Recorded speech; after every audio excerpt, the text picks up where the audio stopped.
another week of Ask Rachel for you. I have tons of new questions. You guys are sending in so many. I absolutely love it. I might actually start doing 2 of these a week to make sure I get to your questions quicker. But of course, if you've got a question for me, just go ahead and send it to rachelmoore@gmail.com. And if I don't get your question this week, don't worry. I do have a lot to go through, so I will get to your question eventually. I promise. First up is Ghost Timer. Do you think Netflix is a big distraction for gamers? Yes, but not in a bad way. It's a good distraction, as long as you're watching good movies. If you watch bad movies, then yes, it's a bad distraction. But not bad as in R-rated, bad as in just really bad. He also asks, why do you have guitar music? Why do I have guitar music? What do you mean? I don't have any guitar music. I don't understand. Please help me understand what you mean. And lastly, Ghost Timer says, if you could have any weapon in the world of video games, what would it be? Thanks for being a hot gamer. If only you made good sandwiches, you'd be the perfect woman. Yeah, it's true. I'm not a very good cook. In fact, I'm a terrible cook. I can't even make sandwiches correctly. And I can't even do mac and cheese correctly. I'm just a terrible, terrible cook. But to get your question, if I could have any weapon in the world of video games, what would it be? I'm probably going to have to say either the Chains of Olympus or the Lancer. I love the Lancer because, of course, I love the chainsaw at the end, and it's a gun. That's awesome. But the Chains of Olympus are really, really badass as well, and Kratos carries them as if they aren't heavy at all. I know the ones I carried for my cosplay were very heavy, so I'm guessing the real ones, since they gain powers and everything, they're not as heavy. So, Chains of Olympus would be pretty badass too. Jamie asks, do you think that Dead Island will live up to what it promises?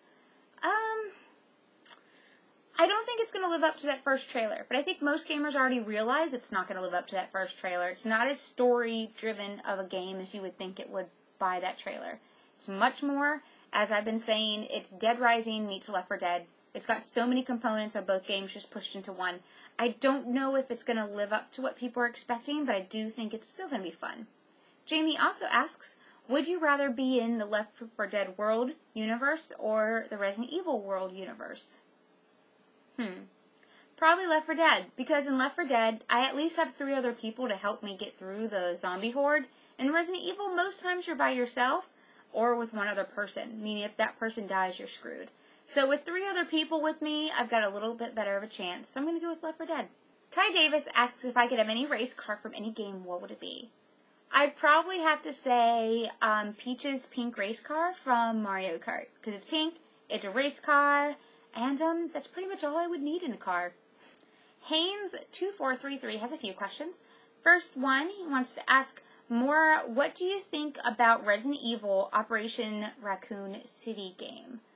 Honestly, I haven't seen a whole lot on it. I saw a little bit of it at E3, and it's just, I think, it feels like they're really getting away from the whole Resident Evil style of game. Just because you're in Raccoon City, just because you have some of the people we recognize, and just because it's got zombies doesn't really, I guess, yes, it makes it a new Resident Evil game, but it doesn't make it a classic Resident Evil game, which is what I'm from. And the whole, I don't know. From what I've seen, it could be cool, but I'm not holding my breath on it. He also asks what I think about the Capcom new gameplay. The player can play now as the bad guy of one of the Umbrella Corporations. That's pretty awesome. Yeah. Cool. And what do I think about the new Devil May Cry remake? I'm honestly not a big Devil May Cry fan. I know, that's awful. I liked the first one. After that, I just couldn't get into them. I don't even know what it is about them. I just couldn't get into. And I don't think we need a remake. And even although I'm not a big fan, I don't like what they're doing with Dante. I don't like what they're doing with a lot of characters that they're remaking. I mean, just because you make them darker doesn't mean it's good. I have no interest in the new Tomb Raider game. Just because Lara Croft is an angrier, darker character doesn't mean the gameplay is going to be better. Doesn't mean it's going to be better than Uncharted. And face it, Uncharted is just a better Tomb Raider. Uncharted is everything Tomb Raider wanted to do but never could. It's not going to be better than Uncharted. So just need to put a nail in Lara Croft's coffin. We're done. We're done. Guardian of Light was cool. I wouldn't mind seeing more games like Guardian of Light. But as far as Tomb Raider goes, done. Knight Rider H13 has 2 questions. His first one is, I'm not a Halo fan just like you are, but do you think BioShock Infinite will win Game of the Year 2012 since Halo 4 is coming out the same year? Yes, absolutely. Come on, even Halo fans understand that Halo is just Halo. I don't care what they do with it. It's not going to be Game of the Year worthy. BioShock Infinite will. I think BioShock Infinite will completely overshadow Halo 4 easily. His second question is, if you can have 1 plasmid and 1 gene tonic from both BioShock games, including some that were shown in the Infinite demo, which ones would you have and why? Ooh, that's good. I definitely like the tonic that gives you more health. That's always a good thing.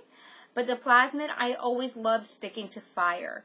Just fire it just catches everything on fire. It's such a great weapon to have. There's no enemy out there that's not scared of fire unless maybe it's an underwater enemy, because if it's underwater, it can't catch on fire. But other than that, everybody's scared of fire. So I've always, in all games, even in RPGs where I get, magic powers, I always stick with the fire. It's my go-to power. And lastly, we're going to get to Justin. He says, I'm thinking about getting a portable game system as I travel a lot on public transportation, and it can get incredibly boring. I know. Do you think it's worth saving up the extra cash to get something like a 3DS or wait for the PS Vita so I don't miss out on the great tech and games that are sure to eventually come out? Or would getting an old DS be better? Oh, that's a really good question too. You guys are coming up with really, really good questions that are stumping me here. Honestly, I'm not a fan of the Vita. I do think that right now the Vita has a better lineup of games coming out than 3DS. And 3DS has been out for a while. We're not getting any really good games anytime soon. But as far as the mechanic of the Vita, the way it felt when I held it, the way it played, and how well I think it's going to do, I don't think it's going to do that well. I think at first it's going to do well, just like the PSP did. After that, it's going to lose all of its first-party support. I mean, of course, not by Sony. But it's going to lose a lot of its support, just like the PSP did. And the PSP looked great, in writing. It looked great at first. And then all the developers just dropped it, and all the PSP was good for was getting watered-down copies of games we already had on the PS2, and then later we just started getting carbon copies of games we already had on PSN. And I'm scared that the Vita is going to fall down that same road. Yes, we're getting Uncharted. Yes, we're getting BioShock, and those are probably the 2 I'm most excited for. But are they going to be good? We don't know. And I just don't see the support being there very long, because again, the system just doesn't handle like it should, like a portable should. It's a portable, you need to be stationary to play, which makes no sense. The 3DS, I do see it having a longer shelf life, but again, I just don't see the game support for it yet. I need to see some more really hard-hitting Nintendo titles for it, and right now we're just not getting them. Honestly, I'd say save some of your money and get an older DS. And then you already know what the library of games are like, so you already have tons of great games to pick for it. I'd say get an old DS and get the new Super Mario Brothers. You won't go wrong with that. Alright guys, that's this week. Ask Rachel. I think we're on episode 29 now, almost to 30. And if I didn't get to your questions, like I said at the beginning, I promise I will. As always, thanks for watching, and make sure you follow me on Twitter. It's @TheRachel. Also, you can email me more questions, which is rachelmore@gmail. I'm loving the questions I'm getting. You guys are awesome. And as always, I love you and hope you guys have a great weekend.